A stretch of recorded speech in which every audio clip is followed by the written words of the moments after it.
Amen. Well, it is good to be here tonight. It's good to be back in Jacksonville, Florida, and appreciate everyone coming out tonight. And I was complaining a little bit this morning when I was in Orlando because of the fact that we've had several people from our church that have visited them in Orlando, and we never get visitors in Rock Falls. I don't know why people visit Orlando so much more than Rock Falls, but I will say, here though, Brother Frank has visited our church before. So we do have somebody here that's visited our church, and he came all the way to Illinois just to visit us. Was that how that went down? Or yeah, no. But he was in Chicago and made the drive over, but appreciate that. And I enjoyed getting to fellowship with y'all at camp this week. I really appreciate the closeness and the unity I see between the two different locations. And I didn't notice like the Jacksonville faction and the Orlando faction. You all just kind of operate as one, and I like that. I think that's a good thing. And I do appreciate your faithfulness here and appreciate Pastor Boyle. And we pray for you all and think about you all often. And it is a privilege to be able to be here and to preach. And hopefully I can be a help and a blessing to you tonight. But notice we're in Hebrews chapter 13. I want to read the first few verses. It says, "Let brotherly love continue. Be not forgetful to entertain strangers, for thereby some have entertained angels unawares. Remember them that are in bonds, as bound with them, and them which suffer adversity, as being yourselves also in the body." And then jump down to verse 7, it says, "Remember them which have the rule over you, who have spoken unto you the word of God, whose faith follow, considering the end of their conversation." Now, in the book of Hebrews, throughout this letter, it's been giving instructions to the Hebrews on really, I believe, how to continue in their faith or transition into this new covenant. They were so used to doing things a certain way for so long. They had the Levitical priesthood. They had the sacrifices. They had all these things they had been doing forever. And so it was a big deal when they came along. Jesus comes, dies, rises again, and they're like, all right, no sacrifices anymore. You can understand how that would be kind of a shock to these people to hear that. And so throughout this book, I believe what it's showing us is how things have changed and what has changed, what has not changed. And because many things did change under the new covenant, but there were some things that did not change. For example, in Hebrews chapter 10, when it says, "Not forsaking the assembling of ourselves together as the manner of some is, but exhorting one another, and so much the more as you see the day approaching." While a lot of things had changed in the previous chapters, he said, you know one thing that hasn't changed? The assembling. Just like you all used to assemble together regularly before as a congregation, don't forsake that. Now some had. Some's like, oh really? The sacrifices are gone? Okay, church attendance is gone too. Have you ever seen people that do that too, where because certain things in the law has changed, they want to throw out all the moral laws too?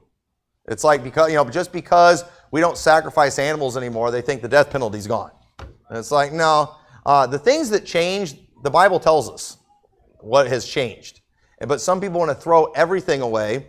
And so the writer of Hebrews is making sure they know, hey, keep the assembling going. This is something that they did before the New Testament, and it's something that we should still be doing today. And so there is a lot that's dedicated to what changed. There were some things that were emphasized that had not changed. And I believe when he made the statement, "Let brotherly love continue," that this was something that was probably a strong point with this group. And he wanted to make sure they kept that going. Because while the Jews had a lot of problems, there were certain things that they did pretty good at. There were certain things that they kind of had down. Some things they even kind of go to an extreme on. But we do see they at least, to a certain extent, looked out for each other. I mean, Jesus even had to talk about, hey, if you salute your brethren only, what more, the publicans even do that. They were good at recognizing their own, thinking about their own. We see under the Old Testament law, they weren't supposed to lend to their brothers with usury. They could do it to the stranger, but to their brothers, they weren't supposed to do that. They were supposed to look out for each other, take care of each other. And so when the writer of Hebrews is telling them, let brotherly love continue, I think he sees something in this group. I think that they did have that going. And so at the end, he's just exhorting them, keep that up. Just like y'all looked out for each other before, and while a lot's changed, keep looking out for each other. Keep on loving each other. Make sure you keep that brotherly love. And especially, too, considering the fact that this was something where Gentiles are going to start coming in, too. Where you're going to have, where before the congregation, I mean, they were literally brothers, or at least relatives. But, now Gentiles are going to come in, and he wanted them to have that brotherly love. This isn't supposed to, and, church is not supposed to be a place where we just come together, we sit together once or twice a week, we listen to a guy holler at us. That's not what this is. This should be a place where people love each other. It should be a place where we push each other to do better, where we provoke one another unto love and good works. It should be a place where we support the weak. There's going to be some weak among us. Some churches, they eat the weak. It's kind of like that animals that'll do that. Well, they'll just leave the wounded behind, or they'll eat the wounded. That's not how it's supposed to work in church. We're supposed to look out for each other. There should be a real love and concern, not a fake one. Not one with dissimulation, not one with hypocrisy. Real love. And so I want to point out 4 focal points where we should be directing our love as a church. And these are all specific things that are mentioned in this passage. And I do believe we should love in all the areas, especially as individuals, but I want to point out these areas where we should come together and on purpose make an effort to continue in love in these areas. In 1 Timothy, or Thessalonians 3:12, it says, "And the Lord make you to increase and abound in love one toward another and toward all men, even as we do toward you." And you say, well, we do love each other in this church. Well, good, I'm glad. Now you know what you need to do. You need to increase it. And this is something that we all should always be working on, trying to do better at. And so the first area where we should on purpose, as a church, we should think about this. As individuals, you ought to think about this. We should increase in love and work on loving with the specific members of this church. Now turn over to 1 John chapter 1 and verse 3. 1 John chapter 1 and verse 3, it says, "That which we have seen and heard declare we unto you, that ye also may have fellowship with us. And truly our fellowship is with the Father and with His Son, Jesus Christ." Here when John's writing to these people, he's telling them about some things that we believe. This is what we believe, and we have fellowship with, and if you want to have fellowship with us, you need to believe these things too, because there were some people that went out from them that didn't believe that Jesus was a Christ. Well, hey, if you don't believe Jesus is a Christ, you're not going to have fellowship with us in our church. I'm sorry, that's why we come together. We come together because we have a love for Jesus Christ. We have certain doctrinal things in common. And if you don't have those things, we're not going to click real well. And we see here, he is pointing out what their beliefs are and where their fellowship was at. And when you are a member of a church, it does give you a special standing that other people don't necessarily have. When you become a part of a specific congregation, you've declared a unity on many things that you don't necessarily have with other people who are your brothers and sisters in Christ. For example, we don't believe Baptists are the only saved people. But at the same time, don't we have a special place in our heart for Baptists? When we left last Sunday, we stopped at another independent fundamental Baptist church. I vaguely knew the pastor, but I knew enough of it to know it was a good church. And I picked that church because it was an independent fundamental Baptist church. There were other churches in that area. There were other places along the way. There was another Baptist church I found, but I couldn't really tell if it was an independent fundamental Baptist church. It kind of looked like it might be, but it was one of those iffy ones. But I knew this one that, I knew it was a King James church. I knew it had soul winning in this church. And I was like, I'm going to go to that church.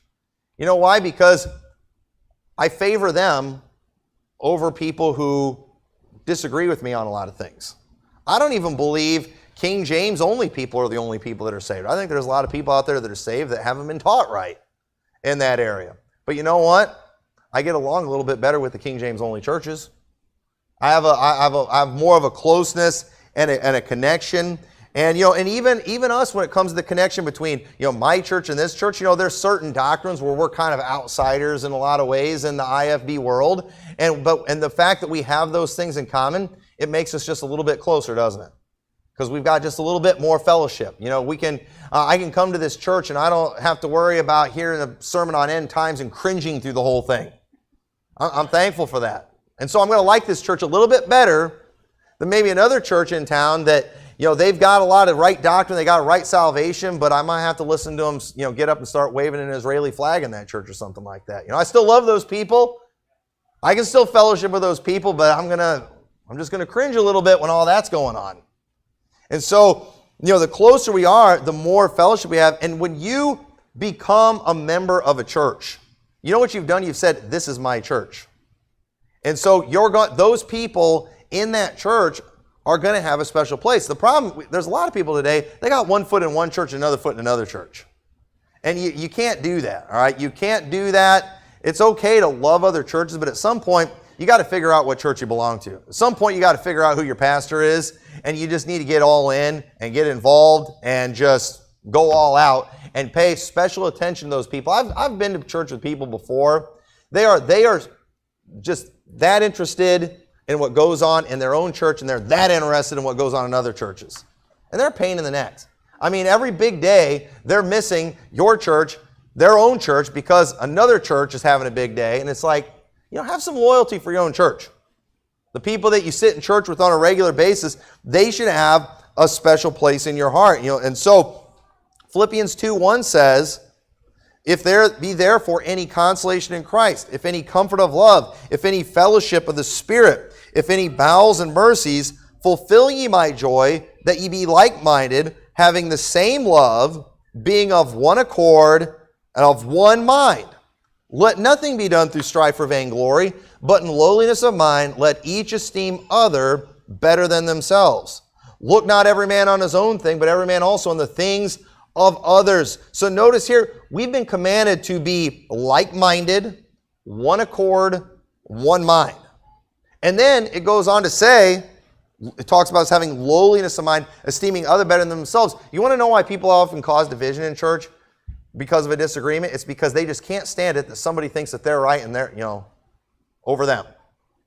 But you know what? And we have this attitude, how dare they not agree with me?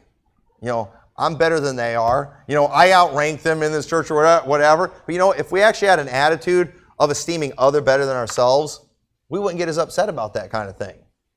And when it's saying being of one mind, I don't believe this is telling us to compromise. But you know what? We just got to understand that if there's going to be more than two people in a church, we're just not all going to agree on every little thing.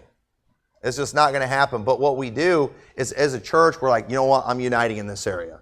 We're going to unite. We're going to cooperate. We are going to work together. We are going to be of one mind because there's work that needs to be done, and we're not going to get caught up in petty differences. In 1 Peter 3:8, it says, finally, be ye all of one mind, having compassion one of another. Okay? Now, if I may eisegese this verse just a little bit, if you struggle with just getting along and being of one mind because other people are wrong sometime, you know what? Just use this verse and just have compassion on other people that they're just not as smart as you. All right? And if you ever think that, don't think it out loud, but if that's what you got to tell yourself to help you just be united a little bit, whatever it takes, all right? Just have that attitude. Well, I feel sorry for them that they don't know as much as I do. But you know what? I'm going to esteem them better than me, like the Bible says, and I'm going to get along. It says, love is brethren. Be pitiful. Be courteous.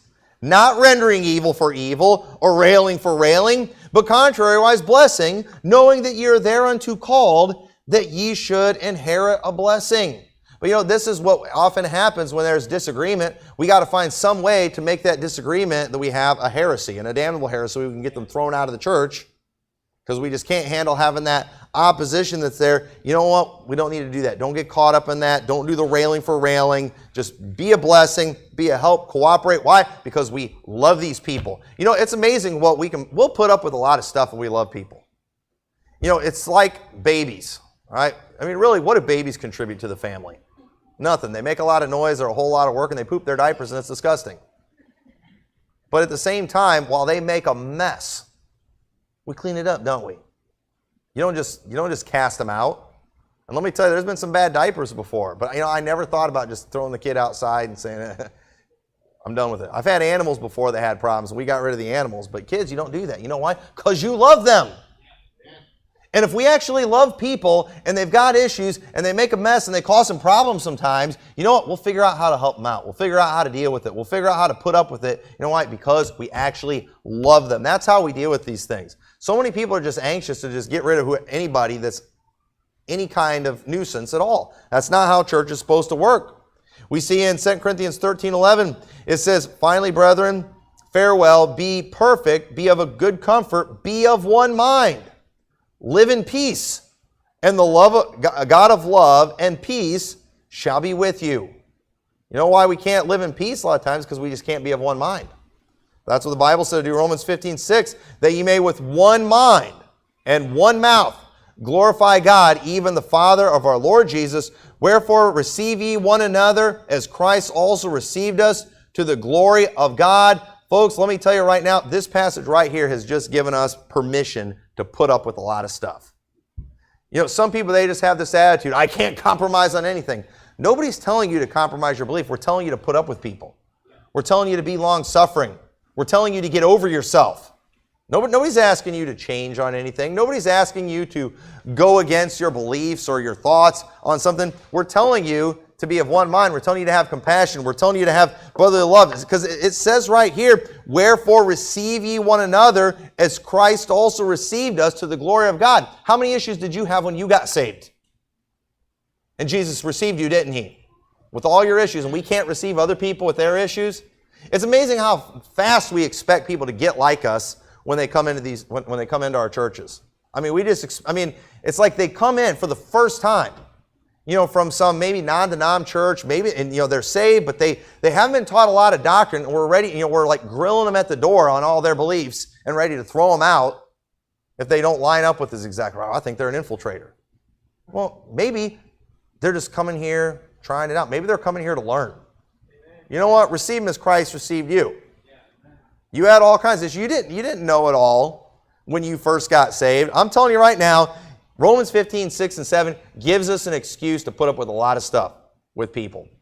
But unfortunately, most people read their Bibles looking for a reason to not put up with people. And you isolate some verses, you'll find some that'll work for that. But there's a lot more just telling us to be long-suffering, of one mind. Treating each other as equal is a great example of brotherly treatment. Because the title of this message is, let brotherly love continue. John 15:12 says, this is my commandment, that ye love one another as I have loved you. Greater love hath no man than this, that a man lay down his life for his friends. Ye are my friends, if ye do whatsoever I command you. Henceforth I call you not servants. This is Jesus talking here. He said, I call you not servants, for the servant knoweth not what his Lord doeth, but I have called you friends, for all things that I have heard of my Father I have made known unto you. Listen to the way Jesus treated His disciples. He treated them as equal. In Matthew 20:25, it says, but Jesus called unto him and said, ye know that the princes of the Gentiles exercise dominion over them, and they that are great exercise authority upon them, but it shall not be so among you. But whosoever will be great among you, let him be your minister. And whosoever will be chief among you, let him be your servant, even as the Son of Man came not to be ministered unto, but to minister and to give His life a ransom for many. That is the Christian attitude right there. We treat each other not just as equal, we treat other people as better than us. We come to serve other people. Just like Jesus came to serve us, we ought to be serving other people. We see even the beloved apostle, the beloved disciple. You know, we love titles. You know, you've got all these preachers out there wanting to bestow all these honorary doctorates and things on them and, you know, refer to me as Dr. McMurtry. They're always wanting these lofty titles, whatever they can get. But you know what? The beloved disciple, probably at this time the last of the living disciples, an apostle of Jesus Christ. This is the highest ranking guy in Christianity. When he is referring to himself, he said, I, John, who also am your brother and companion in tribulation. He didn't give himself a lofty title. He said, I'm your brother. I'm your companion. Why? Because they were working for the same thing. They've got the same cause. They've got the same goal. And he recognized himself as equal. And think about this too. Because often when Jesus would address these things about, whosoever be chief among you being a servant, it was after they were having arguments over who was going to be the greatest. And do you remember what John's mom had done? How she came and brought James and John and said, hey, give me this request that one sit on your right hand, one on your left in your kingdom. And remember, all the disciples got all mad. I mean, how dare she do that? And why didn't my mom ask that first? Because I want to be top guy. That's not, John obviously got over that. John figured out being like Christ and being a Christian means you're going to have to drink of the cup that he drank of. And you know what? John did. John suffered. John suffered, and a lot in his ministry. He was exiled on the Isle of Patmos here. He wasn't a popular guy because of this. And so he understood who he was. So we need to understand that one of the things that we do as a church, if we want to operate as a church, if we want to function as a church, be a church, we must let that brotherly love continue. We must grow in this area. And y'all need to be looking out for each other and loving each other, caring about each other, doing whatever you can. And it means you're going to be putting up with each other. You're going to put up with stuff. You're going to be long-suffering, all these things that we've talked about. And then the second thing, notice in verse 2 of Hebrews chapter 13, says, be not forgetful to entertain strangers, for thereby some have entertained angels unawares. Now, a stranger is someone who is a pilgrim or a wanderer. It's somebody who is not from that country or who doesn't have citizenship where they're dwelling. Okay? Now, I've heard some say this, and I think it very well could be true, because notice that verse 2, some have entertained angels unawares. Anybody think who that could have been in the Bible? I don't know if anybody's ever heard this before. I don't know it's true. Yeah, I've heard people say it was talking about Lot. Because when you go back and you read that story of Lot, it's not real clear whether or not Lot knew those men were angels that came in Sodom and Gomorrah, and he brought them in his house. And, and he took care of them. So I don't know if this is a reference to what happened with Lot. But either way, it's saying some have entertained angels unaware. You know what that tells me? He's saying, hey, be careful, or be ready, be willing to entertain strangers, because you don't know who you're actually entertaining here. You don't know who you are actually dealing with. Imagine if you went and, have you ever seen that person on the side of the road and you just tried to pretend you didn't see him so you keep on driving? But what if you found out that was, some famous millionaire or something, and because you helped him out, and then somebody else stopped by and helped him and you gave him a bunch of money, and you missed an opportunity because you didn't realize who it was. If you'd have known it was somebody of importance, you definitely would have stopped. You definitely would have done something. Well, we need to understand that as a church, we ought to be careful to entertain strangers, meaning people who come in and visit. You have no idea when a visitor comes through those doors who that might be. It might be the next real faithful soul winner.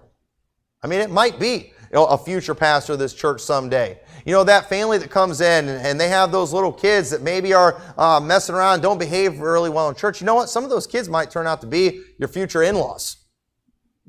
Who knows?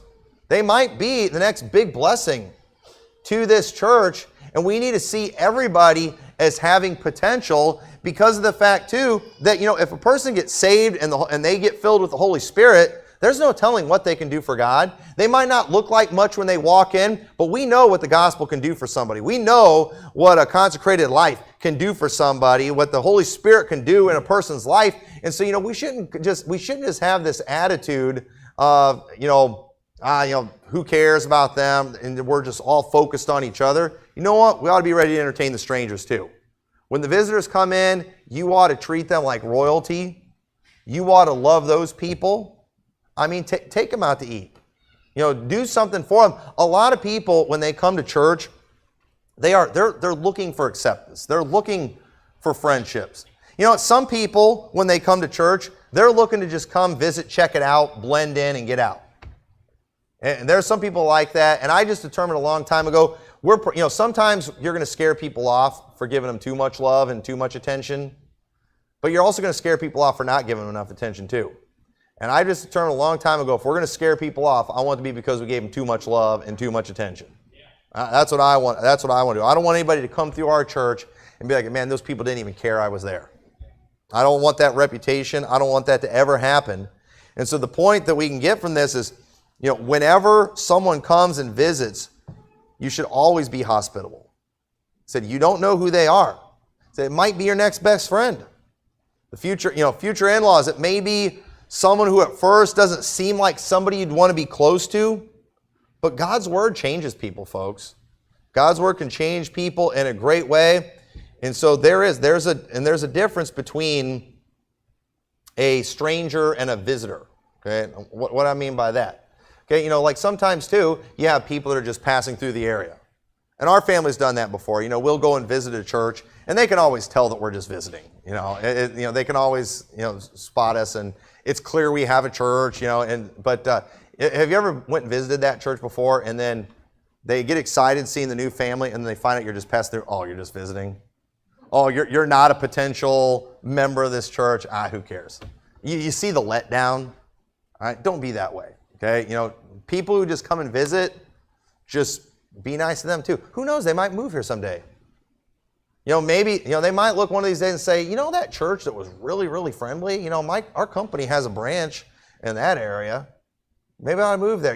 And again, it's not even about we're doing these things hoping maybe we'll get something from these people. It's just the right thing to do.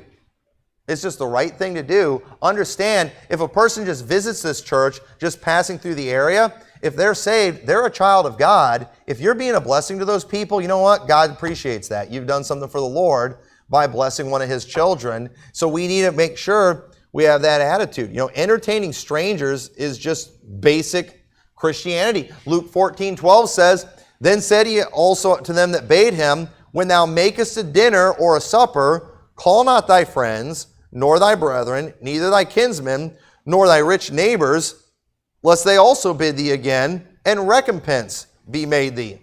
But when thou makest a feast, call the poor, the maimed, the lame, the blind, and thou shalt be blessed. For they cannot recompense thee, for thou shalt be recompensed at the resurrection of the just."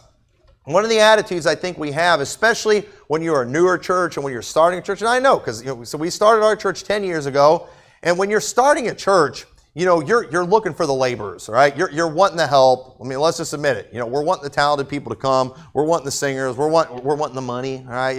No, nobody else thinks that. We're wanting all these carnal things. But here's what you've got to understand is that, God doesn't really care about the money. God can take care of whatever needs we have. What God cares about are the sheep. And God doesn't even just care about the sheep. God cares about the souls. So if you as a church are reaching souls, God's going to give you what you need to keep that up. But not only does God just care about people's souls, God cares about His sheep being fed, cared for, loved. And so anytime somebody comes through, if they are saved, okay, God cares very much about them. And as long as we are making it a point to take care of those people, and I'm talking about sheep that can't do anything for our church. Okay, there's going to be saved people out there that at the end of the day, carnally speaking, they're not going to be able to do much for the church. They're not going to have any money. Hey, listen, some of the, we've got some elderly people that come to our church that physically can't really do anything for the church. They're on fixed incomes. They don't have a lot of money. But you know what? Carnally speaking, we don't really get much from those people. But you know what? I believe God blesses our church because we still love those people. We treat them as equal. As a pastor, I should care just as much about offending them and hurting one of them as I would somebody with the money that gives, with one of the workers. Because at the end of the day, God sees one of His sheep there. God sees one of His children, and we better love and take care of every one of them. And that just needs to be the attitude that we have. This isn't about what us getting people in here to do things for us. We need to be doing things for other people. If we can do anything to make one of God's children have a little better day, then we ought to do it. That needs to be our attitude. We got to be, and so be careful to entertain strangers. Make sure and always keep that in mind. And I don't really suspect and think, and I don't think I've ever had any angels come visit our church. We had Michael the Archangel come visit our church one time. That guy was a weirdo, let me tell you right now. I'm pretty sure he was a demon. But yeah, we had to throw him out. But at the same time, I do believe that many of the people that we have had come through our church, these are God's children. These are people that God loves, and I want them to have some joy in it, because if I please them, it will please their Heavenly Father. And a good way to get somebody to like you is be a blessing to their children. If you make my kids happy, it makes me happy because I love them. And so we need to understand that. We need to have that attitude that this is one of God's children. Whatever we can do, we're going to do it because we're trying to impress their Father, their Heavenly Father. That needs to be our attitude. And so the third thing we see, we need to remember those who are our brothers on the outside. Okay? Not just the ones here, but our brothers and sisters that are even outside of our church. In chapter 13, verse 3, notice what it says. Remember them that are in bonds, as bound with them, and them which suffer adversity, as being yourselves also in the body. Now, before I was talking about getting distracted, okay, a lot of times what church members do, they'll be a member of one church, but they're always distracted with another church and all the action and activity that's going on there. And this church has a lot of fun stuff. They got this thing going on. They got the bounce houses out there this week. I'm skipping my church. I'm going to go over there. You know what? Forget about them. This is your church right now. When this is specifically talking about remembering our other brothers, it's specifically when they are suffering adversity. And while we don't want to get distracted with what's going on in other churches because we want to stay focused on our church, we also don't want to go too far with that where we become very self-centered and we don't even care what's going on in other churches.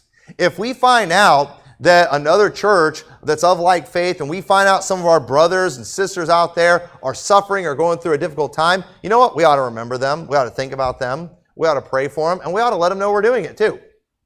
I think a lot of our problems, we pray for people too often. We never let them know we're doing it. We ought to offer encouragement to other people. And he said to suffer, he said you need to be as though you are bound with them.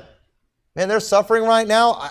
I'm going to feel as though it's happening to me too. Every church ought to be reaching out to other Christians and being a voice of encouragement when they need it. Okay? I felt good that y'all put that Christmas card of ours up there, back there, just for us. I'm assuming it's always been there. But you know why we send those out to other churches? Just to let them know we're thinking about them. I'm encouraged when we get those from other churches. I like to know that there's people in other parts of the country that are thinking about our church, that are praying for our church. And so I do. I've got a list of churches that, I'm especially close to. I've got a Christmas card list, I guess you could say, of churches. And you all are on it. And you know what? It's not a huge list. But y'all are on it. And you know why we do this? Because we just want you to know we think about you. We remember you. And if that can do something to just keep you going a little bit more, then you know what? That's what we're going to do. Because we do care what goes on here. Matthew 5:46, it says, "For if ye love them which love you, what reward have ye? Do not even the publicans the same? And if ye salute your brethren only, what do ye more than others? Do not even the publicans so? Be ye therefore perfect, even as your Father which is in heaven is perfect." So we don't, and what this is saying here too, we can take a principle here. We're not just supposed to be thinking about those that it's obvious that we would think about, like our brethren in Christ or even our own church. But again, think about others too, and even ones outside our camp. And there's people out there, there's churches out there that I've seen before going through difficult things where maybe they're not exactly like we are, but you know what? They're close enough. I believe they're saved. They're my brethren. And you know what? I like to let them know I'm thinking about them. I've sent emails to churches in the last year that I didn't even really know the pastor, but I saw some of the stands they were taking during a lot of the battles and things going on, and I just let them know I appreciated what they're doing. Why do I do that? I would be encouraged if somebody did that to me. So I'm going to do it. Not just people that are in my club or inner circle or my Christmas card list. That's not what I'm going to do. And you know what? We shouldn't be ashamed to publicly stand with those who are suffering for righteousness. In 2 Timothy 1:16, It says, the Lord give mercy unto the house of Onesiphorus, for he oft refreshed me and was not ashamed of my chain. You know, a lot of times when you're being attacked, it's real easy to just kind of feel alone. And everybody wants to treat us too like, you know, we're just some fringe group out there of nut jobs and nobody's like them. And sometimes they say it so much we start to feel like it a little bit too. But it's nice when people are willing to stand with you on these things. And you know what? I said, and I've been encouraged too in the past when I've been, when we've been attacked in areas, and it wasn't just people from the club supporting us. You know, even people on the outside, it's an encouraging thing. And, you know, we shouldn't be ashamed to do that. If somebody's doing the right thing, you know what, we shouldn't be ashamed. And we can do it. It's easy these days. You know, you can send them an email or even just doing a public Facebook post or something. It's something that they can see, hey, these people are thinking about what I'm going through. They're thinking about the suffering that I have, and it encourages them to just keep on going. And we ought to do that. Too many people are feeling way too alone in areas where they shouldn't feel alone. And the thing is, we know, you know, when it comes to a lot of the attacks that we've seen on other churches over the homo issues and things like that, we know that a lot more people agree with us than it seems. But a lot of people are just quiet about it, you know, because they're ashamed. And you know, these people have an opportunity. They could encourage a lot of folks if they would just stand up and publicly proclaim that. You know, if enough Baptist churches just openly preached what they actually believe about the Sodomites, nobody would even pay attention to us. Baptist churches like ours are a minority anyway, and we're a lot of times the smaller churches, they're going to focus on the bigger ones. But you know what? Those people don't want to. They're ashamed, aren't they? And they have the potential to help a lot, and it's a shame that they don't. They should be thinking about us. They should pay attention, and they should be willing to publicly stand. But let's not, you know. So again, don't get distracted with other churches and things you shouldn't get distracted with. But don't become so isolated that we forget about other brothers and sisters in Christ. You ought to be thinking about, you know, as a church, think about other churches. You should be praying for them. When somebody's suffering, you should send them a note of encouragement. If you know members of those churches, you're friends with them, you know, send them a message, send them a note, send emails, do those things. They encourage people, and folks, we need that kind of thing today. We need that because it's feeling more and more like our numbers are dwindling when it comes to a lot of things. But I think there's more out there than we realize. It's just people are clamming up, and that's not good. So, the last thing we want to make sure we remember, look at what it says in verse 7. It says, remember them which have the rule over you, whose faith follow, considering the end of their conversation. You should also, as a church, remember and you should love the leaders in the church and those who have ministered to you. Okay? And you know what? And it doesn't even matter what their title is. You know, right now, you know, Pastor Boyle is the pastor here. He's the guy with the title. He's not able to be here all the time. But you also have men, you know, men in this church, multiple men that get up here and they do their best to minister to you on a regular basis. You know, you ought to appreciate that. You ought to think about the time they put into writing those messages, the prayer that went into them, the fact that they were doing these things, trying to be a help and a blessing to you. And you know what you should do as a result of that? You should love them. And you know what else you ought to do? You ought to encourage them. So this isn't what we're seeing here. This isn't a call for blind loyalty that we're seeing. It's just telling you to remember them. Okay? And how do we do that? You know, by taking care of their needs. You know, we ought to be, you know, if you're not the guy that's preaching next Sunday, you know, you ought to be thinking, all right, how can I help that guy? You know, what can I do to encourage him? I think probably some of you probably get encouraged when your sermons get amen. You know what? You should be ready to do that when it's the other guy up here preaching. You ought to think about what they're doing. Take care of their needs. If they're, you know what it's like running a service and all the things that go into that. And so when it's somebody else doing it, if there's something that, you know, would help you lighten your, you know, that would be a help to you if somebody did that, you do it for them. What are you doing? You're looking out for each other. You're taking care of their needs. You know, work alongside them. Follow their example. And even if they mess up, somewhere and they don't make it to the end, you can still remember the good that they did and be thankful for them. And let me tell you something. I've been around the ministry my whole life. I've been in the ministry for a long time, over 20 years now, and there's been a lot of preachers that have been influential in my life, that have been a help and a blessing to me. And did you know that some of those preachers have quit? Some of those preachers have gone liberal. You know, they've gone different directions and things. And you know, I still love those people. And I'm not ashamed of it one bit. There's preachers out there that politically I've had fallouts with before.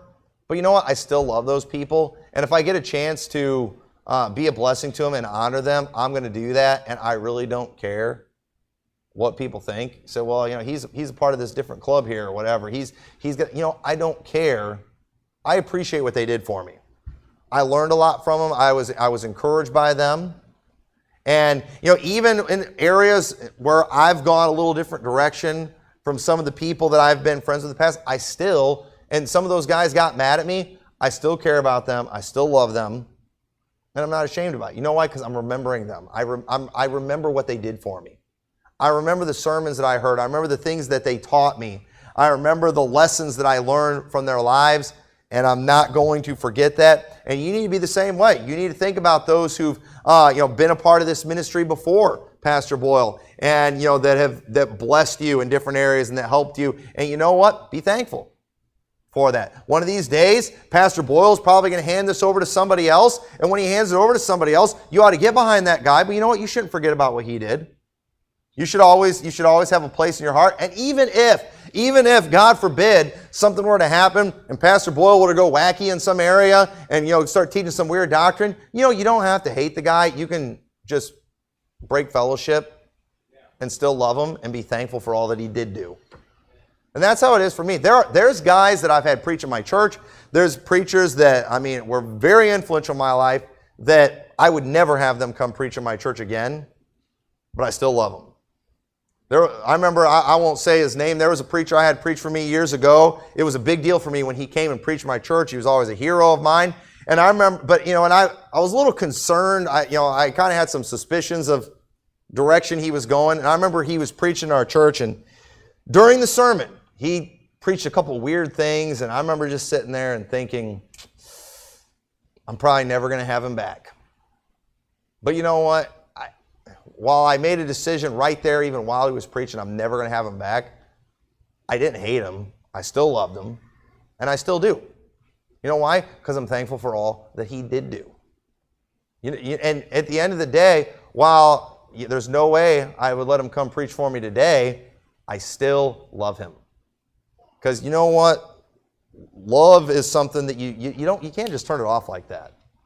You don't have to. And you can love somebody and not fellowship with them. You can love somebody, and even if they get really wacky and go really crazy, you can be thankful for all that they did. I think it's a good thing to do. And it says, remember them which have the rule over you, who have spoken unto you the word of God, whose faith follow, considering the end of their conversation.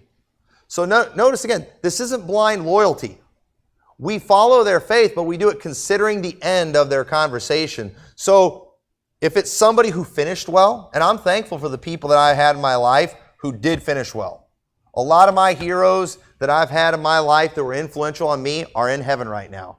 And you know what? I know I can keep following those people because I know the end of their conversation. Now, there's other people right now that are influential in my life, but I don't know the end of their conversation yet. And I'll follow their faith as long as they're going towards Jesus Christ. But at the same time, if they veer off from that, well, then I don't follow them anymore. But I can still, right now, while they are following them, I can love them, I can be thankful for them. And I'm telling you right now, a church that does these things is a church that good people are going to want to be a part of. This is what people want. This is what people need. This is what we're supposed to be. People are looking for it. And if you are doing these things, you know what you need to do? Keep it going. Let the brotherly love continue. Keep it going. And if you're not doing these things, you know what? Get it done. Get this done. This is a command. This is something that is not supposed to change. This brotherly love should be strong. And if we will do these things, I'm telling you, God is going to bless your church. You're going to get through battles. You're going to get through tough times because you have that love for each other, and people are going to want to be a part of it. I want to be a part of a church that has brotherly love. I'm not interested in a backbiting, church that's always fighting with each other and eating each other, devouring each other. Count me out. Not interested, and we've not been commanded to do that, and I'm thankful for it. So I hope this was a help. Let's pray. Dear Lord, I pray that this message will just take effect in people's hearts, and I pray that, Lord, I don't know what all goes on in this church. This isn't a church I'm a part of, but Lord, I know that you will bless a church that has these qualities. I know this is what I want in our church, and I just pray that if this church is doing these things, dear Lord, I pray you'll help them to keep it going and just to increase it. And Lord, if there's areas where they're lacking, maybe some of the individuals listening tonight realize they're kind of lacking in some of these areas, I pray you'll help them to work on their hearts and to try to get these things part of their life, and you can just continue to bless this church and they can see great things accomplished. In your name we pray. Amen.